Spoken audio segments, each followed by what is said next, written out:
All right, they're gone, guys. Now what we came to talk about Spider-Man, the '90s Spidey, cartoon. Spidey The '90s boy. cartoon.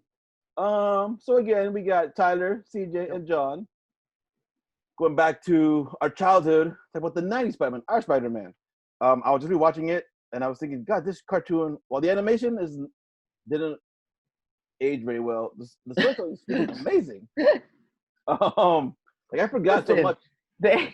the animation is charming. I call it charming. When I look at something, I'm like, ooh, that's charming. Like, I feel like there's some scenes that there's some in Tom and Jerry that was definitely had more love put into it. There's the one thing Some where copy paste moments for sure. there's one thing where he's swinging, and it stops, but the city's still moving, still zooming around, but he's still like stopped, like, oh. But at the time, it was amazing. It was amazing animation. Amazing Spider-Man animation. They did a lot of 3D stuff in it. It was. That was cool because it was a course of how many years of the two. It's only 2 seasons It's only technically, one right? season, technically, but it's It's 70. the one season, but it was over the like 2 or 3 years. okay. Yeah, That's but it right. was seven. Sorry. There's 73 episodes. That's right. Yeah, it's only like 10 episodes short of X-Men and only 20 episodes short of Batman. On yeah, one character. That's so crazy. Yeah. I mean, comparing to X-Men. It's funny because, like in episode 1, he just all right. So we're just bringing this like what I like about it is that he mentions the Avengers, the Defenders, Hulk, like all within like the Fantastic Four, the X-Men, like all in one episode. And this is post X-Men, post Batman animated, maybe a little bit maybe before Power Rangers, but it was around that same time, right, over childhood, where it was Batman, X-Men, and Power Rangers. And I just remember thinking, like, I remember actually being moved. What surprised me a lot was all the stakes. Because every time Right. something that always I loved about that is he was swinging and he's out of wet fluid. I'm like, oh my God, Right. he's gonna survive. How's he gonna do it? Right. Or he gets injured and he has to go get stitched up. Exactly. Yeah. Yeah. I thought that was so cool. That while he had these powers, the only reason why he was able to swing around is because he made web fluid. When that spider bit you, did it give you power to make webs too? No, I did that myself. I make web fluid and store it in small pressurized containers that load into these web shooters I built. Wow! Like, so he's like a geek, he's a nerd, he's a photographer, he's just some guy in New York City, and I do feel like, and I was going back and I was definitely kind of scrolling through the episode list again, and I was remembering that I feel like compared to something like X-Men, it felt like it had started on more adult themes of Peter kind of becoming established as an adult. Because I think that it only spends not even half, maybe an episode and a half of his time in, what is it, late high school, early college or something? I don't even know if there's a high school episode. Because this is like the last, or one of the last iterations of Spider-Man that we even see of this age too. Right. Because the later movies that came out glorified his high school years, and so everything else wanted to kind of bring him back to high school. But right. Which preferred this young adult Spidey, you know what I mean? I always liked this version of him, you know what I mean? This version of his life. Where he's kind of that young man, and he's been in it a little bit, and definitely kind of, you see him carry those bullies. Like, you see the fact that he still doesn't like bullies. Yeah. I've always loved that about Spidey, that from when he was a kid, from the time he becomes his full-fledged adult hero, is he's always fighting bullies. And I felt like the way that they present Peter when he meets someone like a Brock, I feel like that made Venom scarier, because it's Brock. Eddie Brock's not this kind of college football guy. He's just a big meathead, and when he turns to Venom, you're like, ooh, you're quite the bully when you want to be, aren't you, Parker? Problem is, Eddie Brock isn't the same guy he once was. Why don't we introduce you to our better half? We call ourselves Venom.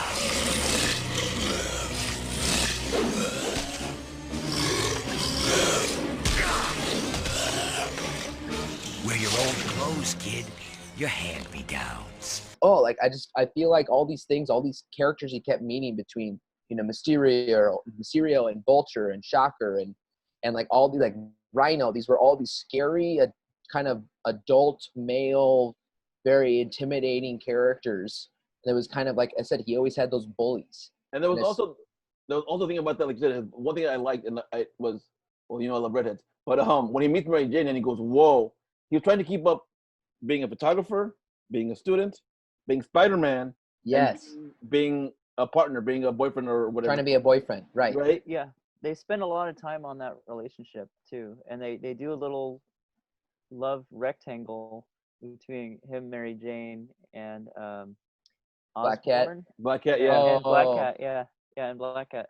Felicia Hardy. I like Yeah. her a lot. CJ, do you want to add anything? Anything?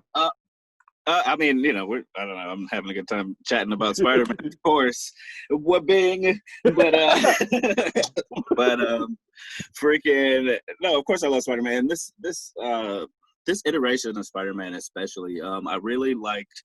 You know, a lot of these cartoons that we call back to, like we think about how X-Men was like this long-form storytelling, but Spider-Man was this long-form storytelling. Like they had these huge story arcs that they were telling, and they did it in a way where it's like okay, each episode is self-contained, but the episode following it builds on the information that was in the episode. Yes. They would like introduce characters one by one by one by one. I feel Mhm. like sometimes using one connection to the next to the next to the next. Mm-hmm. Like there's this whole like season where it's like because each of the episode titles will once you get past like that first like huge section, the first like 13 episodes or whatever, like each of the episode titles are like this huge story arc title, you know what I mean? Like Right. what is it? Neogenic Nightmare, right, is the one that I can remember, and it like starts with like how Spider-Man gets his powers, the little neogenic recombinator, their device they created, their everything device that they created for the series, the neogenic recombinator. That's how the spider gets its power. That's how like a lot of people get their powers in the show. But like they start with this idea, they plant this little plant of Spider-Man, what happens if he becomes more spider-like, you know what I mean? Like, and like slowly throughout the season, like he has these mutations, he's losing his powers, and then his powers are having spikes, you know what I mean? Like, and it like eventually Into towards the a end of the spider. season, he turns into a spider, which was paid off, like which is planted like 6 or 10 or however many episodes before, like it's planted at the beginning of the season. Payoff, big payoff. And then they bring it back way later, you know what I mean? Like, and it's like just like this long form storytelling, but also short form storytelling, because it's like it's not as like tied up as X-Men or an anime where it's like, all right, if I miss like 2 episodes, like I don't There's know so what many the hell is characters. happening. There's so many characters. There's so many heroes. Right. Yeah, that's where something like a storyline with someone like a Batman or a Spider-Man is, while he has all these different villains and characters alongside him, as long as you're watching it from his perspective, you know almost immediately what's happening, what's going on, where is he at, who's he dealing with, what's on his mind. Because I said, like, because even his internal monologue that we kind of catch throughout the show, that they use, or the way that the way that he's always talking with, Spidey. That's what's great too, is I feel like this is also a good deployment of Spidey as the witty one. I feel like we get some really good like Spider-Man one-liners throughout the show that, I don't know. And that's something I haven't seen in the live actions as much, or in the new cartoons. Well, actually, I haven't watched the new cartoons since Spectacular Spider-Man, but that's something I do miss. It's quittiness. It's like he always turns into a joke. And he overall, going through all this horrible stuff, he's still like he says in the Spider-Verse, I always get up. He's always finds a way to stand up. One of the things, I'm gonna move up to the villains now.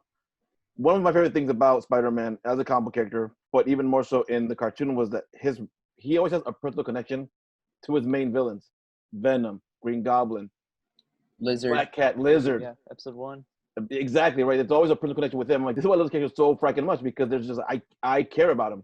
And CJ, we're talking about this too.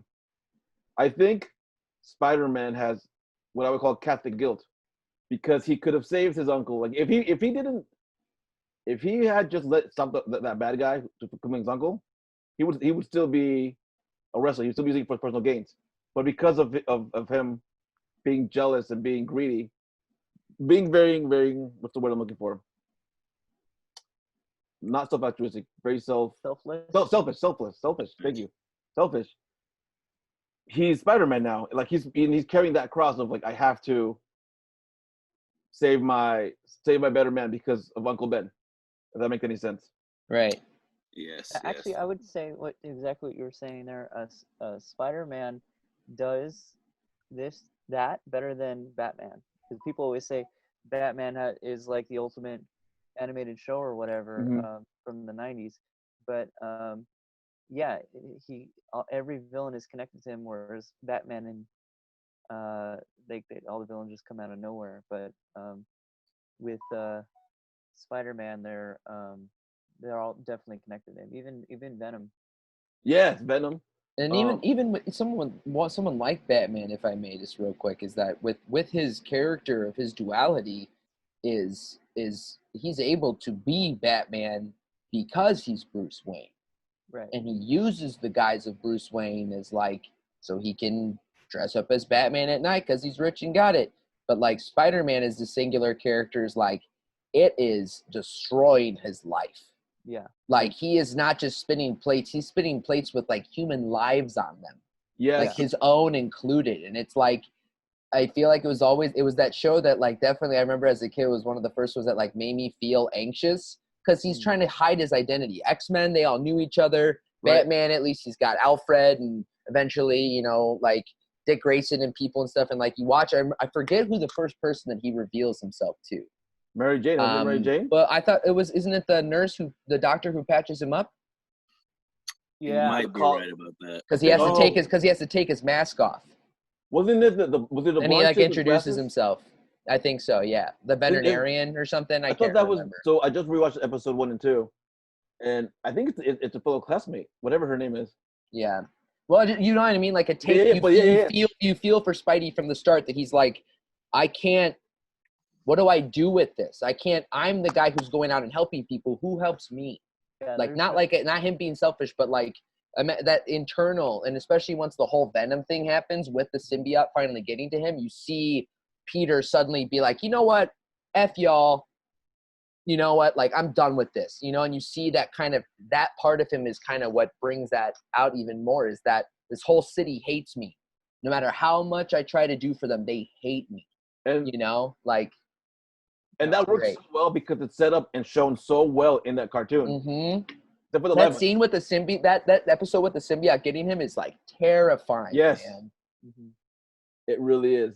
Go ahead. To step over what you were saying, John, though, like what you were just saying, like that is, you know, I'm a huge Spider-Man fan, but that is like my favorite thing about the Spider-Man storytelling, about the Spider-Man world, like this idea of him, like everything we've been saying, but this idea that like.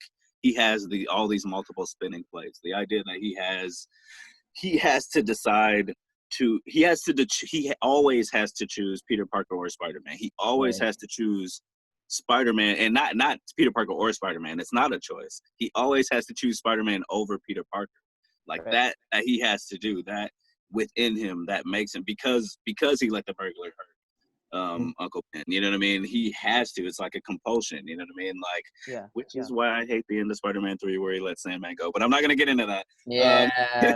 But it was an accident. Right?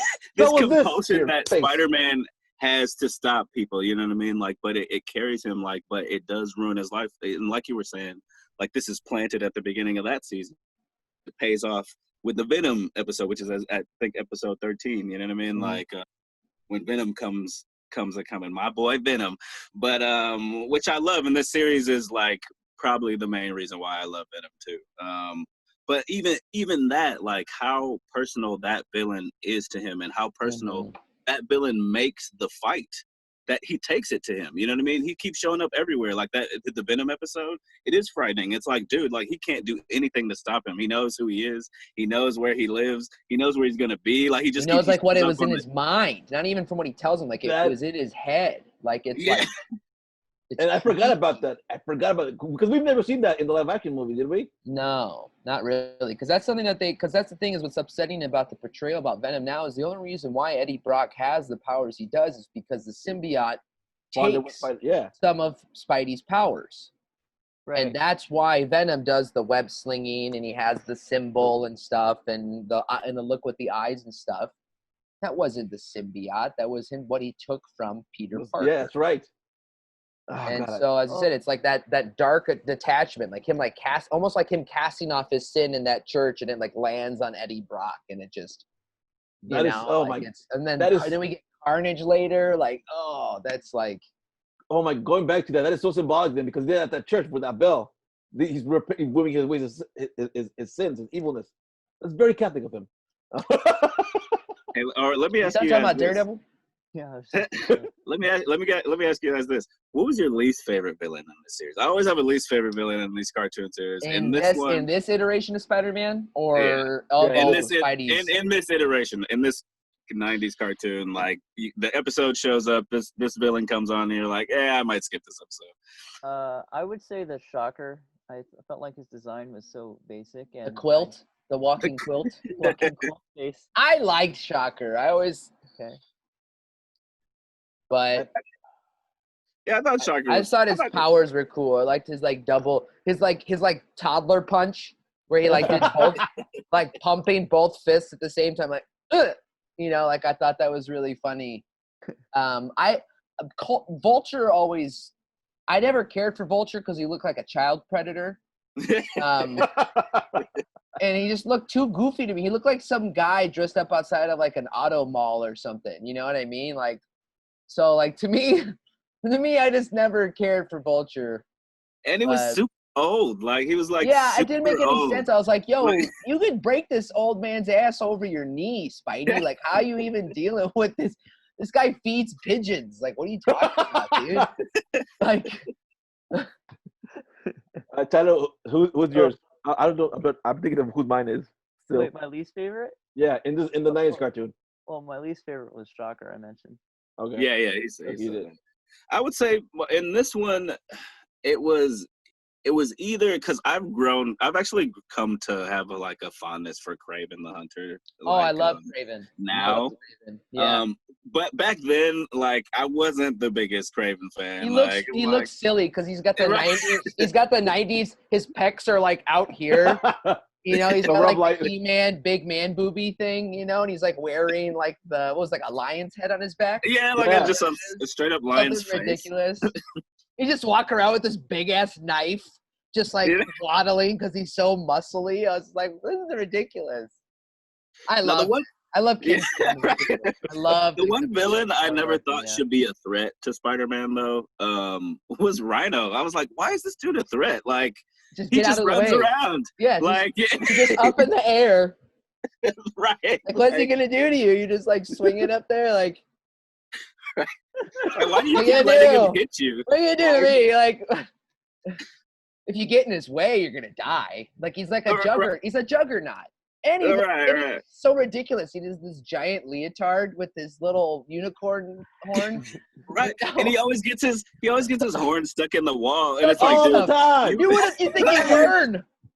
Dude. Like you really lead? That's your attack? Lead with like this. And then this is the kill move. Like grab and then take him to and then impale him. Like you have arms. Right, no, if you're watching, next time, Paul Giamatti, you decide to be in a piece of shit Spider-Man film, don't. Actually, dude, Paul Giamatti don't do it. Yeah, I didn't hate Paul Giamatti in that movie. I think he was the best thing in that movie. Kill all the spider! He was in like 1 minute of the movie, though. Yeah, that was a good part in that movie. Dude, it's the trailer, but then it's the end of the movie, and then. Classic Sony. Oh my goodness. Laughing what all about the way to the bank. What about guest characters? I always remember. Well, this was my first introduction to Blade. Me too. Yeah. OG, like long hair. No, like goth band Blade. Yeah, like I like Blade. I like Blade ever since I saw him in the cartoon, and it spurred my interest in the movie. Oh, you got one. Go ahead. So my favorite guest star, because it's me, now it's Daredevil, but back then it was the Punisher. Yeah, I was gonna say Punisher, but Punisher, because like Spidey is super important in Punisher's story. Yes, that's true. Overall Marvel, so it's like it's not even so much that he's a guest, it's his introduction to. And it's his antagonist too. Like he's almost a villain. Right. And the fact that he's been lied to by Kingpin and stuff. It's exactly. Like, yeah. All right. Oh, so you said go ahead, sorry. Sorry. Favorite crossover. I don't remember if this is an X-Men episode or a Spider-Man episode. I think it's a Spider-Man episode where they did the X-Men Spider-Man crossover. I think it's cheating. Yeah, that's Spider-Man. No, it's like all the X-Men. So because the Spider-Man should have been the X-Men, but the X-Men should have been Spider-Man with Captain America.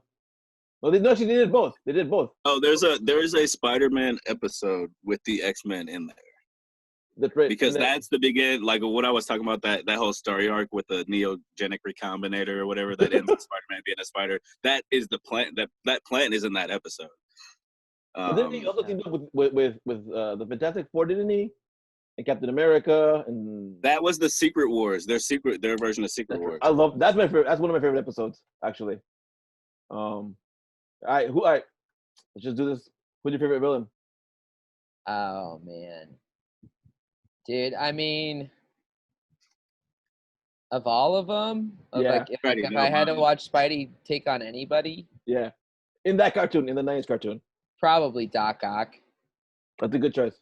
Yeah, I like Doc Ock, and I always thought the Mysterio episodes are really neat because I said, like, something I always appreciated about those kind of lores was that, like, Mysterio wasn't so much that he was like a wizard as much as he was like an illusionist. Yeah. You know what I mean? And that, like, even as Spidey, he can't like figure it out, And like that I really like that as like a mystical aspect for Spidey's universe. I like Mysterio in those episodes. I just hated his costume. I'm like, your costume's so stupid. It's pretty, and the colors are like as bright as they can be. Exactly. You're like, oh. Every one of those, okay. Because he was dressed up, wasn't an episode where he dressed up as Spider-Man and robbed the bank? He goes, I'm Spider-Man. And he did everything with him. He was like Spider-Man.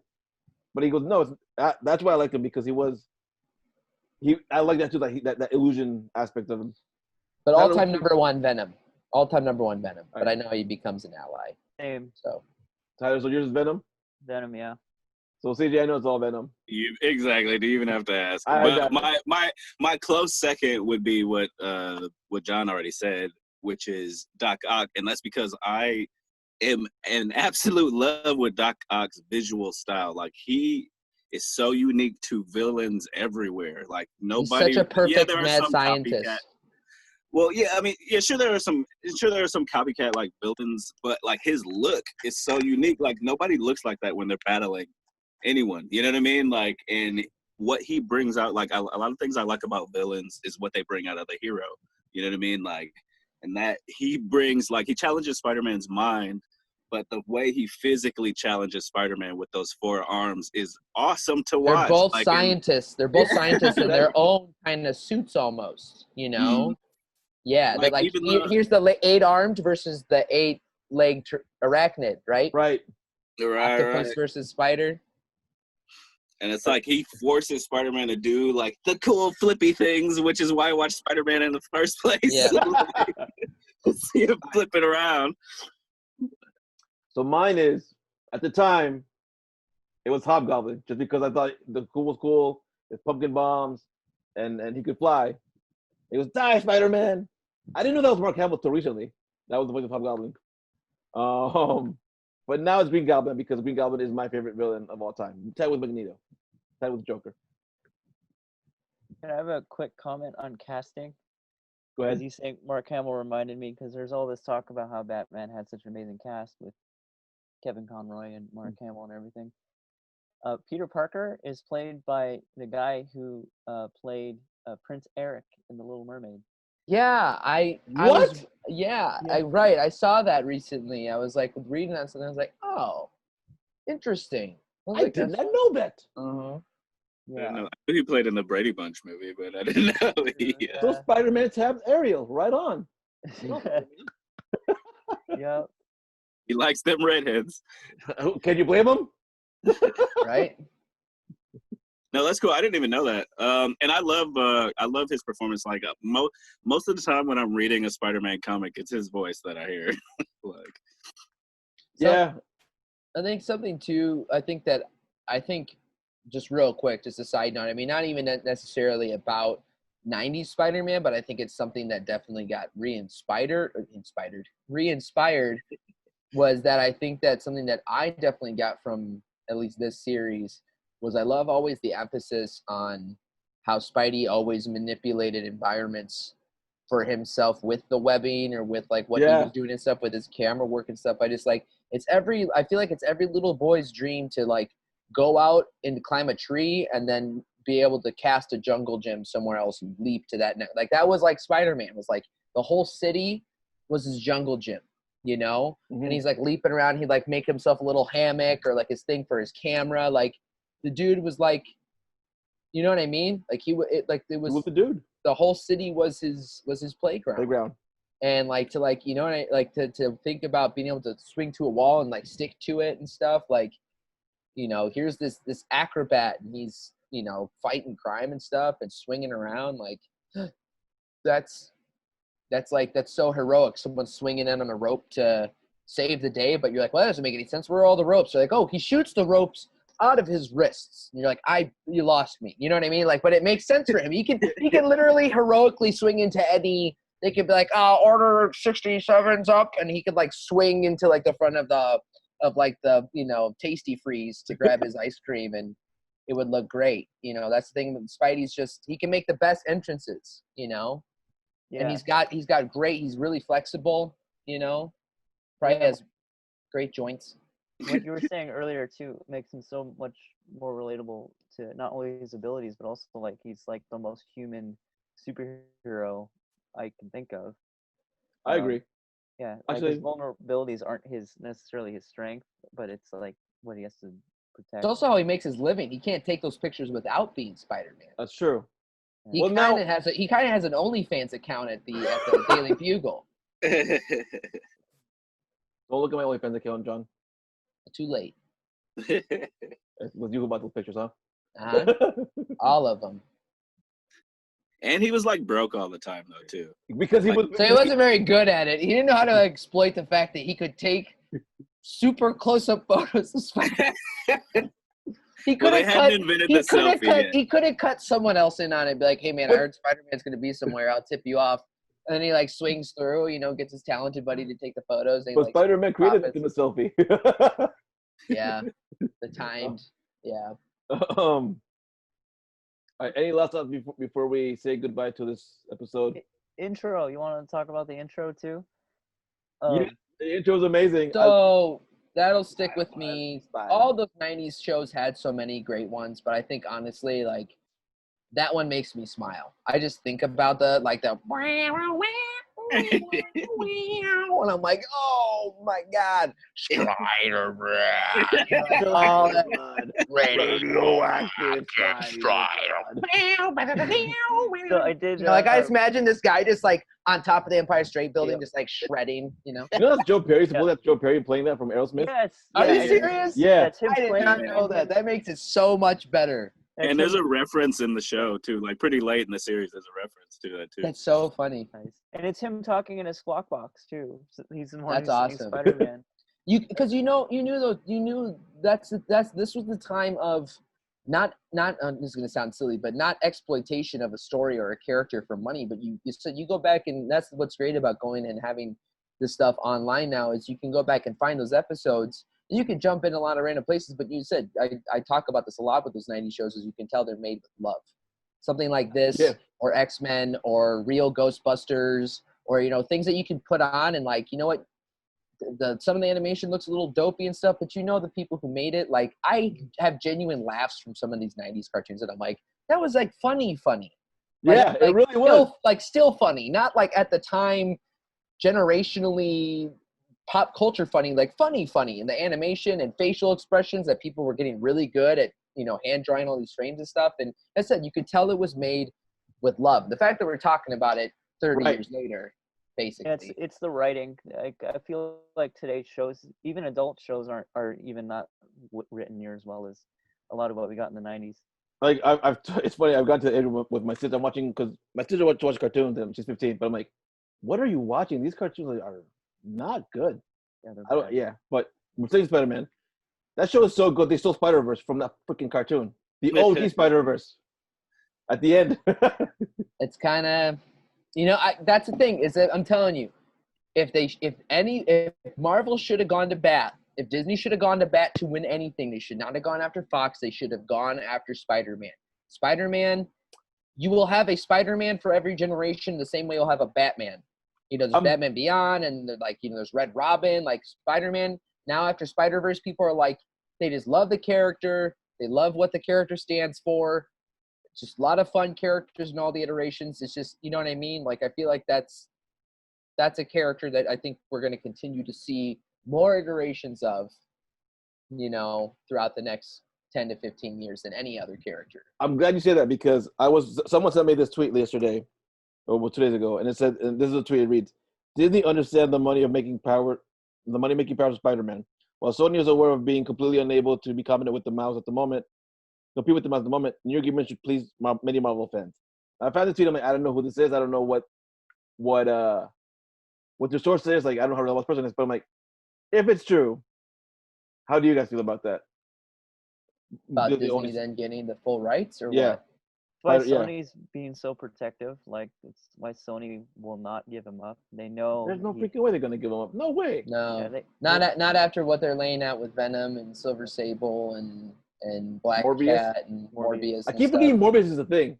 Who's gonna go see Morbius? It's fine. This might not. No one. It's just a waste of time. I'm gonna go see Morbius. We'll see Morbius. All four of us will go see it.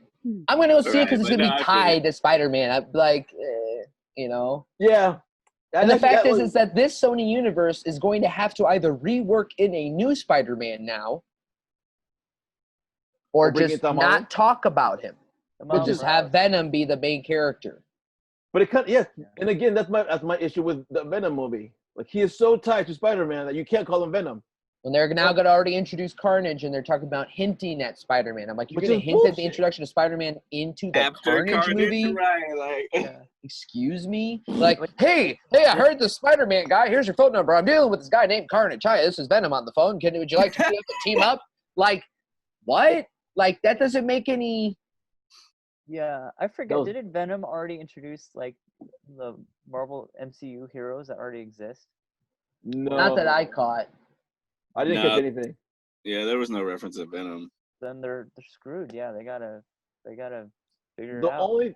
The only thing I've heard supposedly is that they're trying to get Tom Holland into their universe.